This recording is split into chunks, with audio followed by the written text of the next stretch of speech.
DXDC Radyoman Report.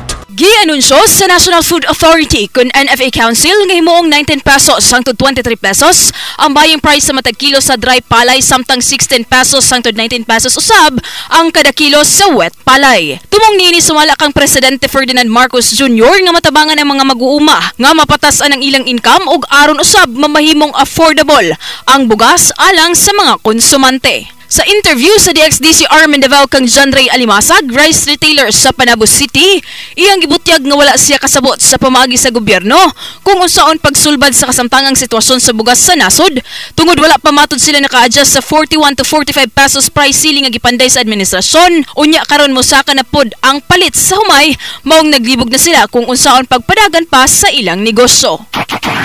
Di na lang may magnegosyo aning style ma'am, ug minana lang man di ay. Kuan maulog ug malugi jud minana mamay ug minana kay kung mahal man gud ang palay, dili man gud pwede na mahal ang palay unya barato ang buga kay first of all ang palay mahal, so igalingon pa nimo, i-process pa nimo.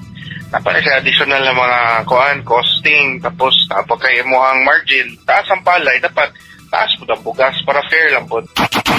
Panghinaut na limasag na dili madugay, makita na unta og maayo og epektibong solusyon ang problema sa bugas nga patas sa tanang mag-uuma, konsumante og negosyante. Kasama mo sa balita og serbisyo publiko, Radyoman Ivy Parido, Tatak, RMN. RMN News, Diretso Balitang Metro Davao.